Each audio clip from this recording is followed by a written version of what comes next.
وهو الذي خلق السماوات والأرض بالحق ويوم يقول كن فيكون قوله الحق وله الملك يوم ينفخ في الصور عالم الغيب والشهادة وهو الحكيم الخبير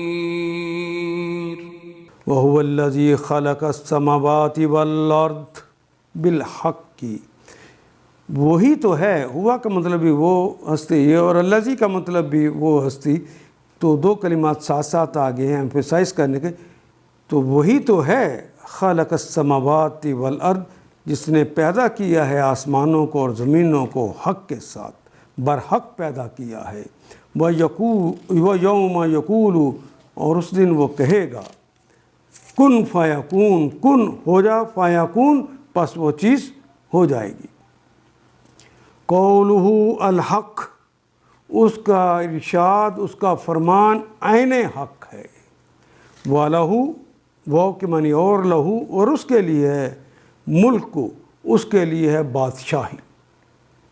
یوم ینفخ، یوم اس دن، ینفخ، نفخ کہتے ہیں پھونک مارنے کو، ینفخ وہ پھونک مارے گا، فی الصوری اس سور کے اندر،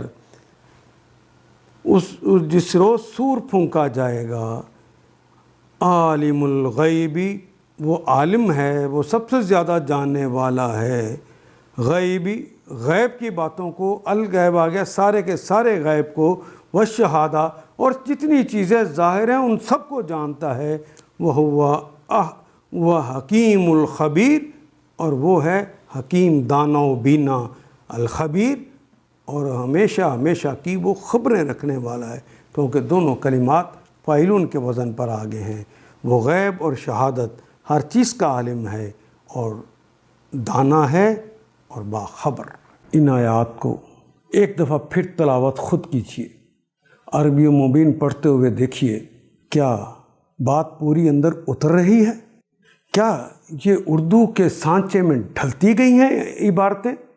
اگر بات سمجھ آنی شروع ہو گئی تو الحمدللہ یہی ہمارا ہدف ہے اور یہ ہدف پورا ہو گیا۔ اللہ میرا اور آپ کا حامی و ناصر۔ الف لام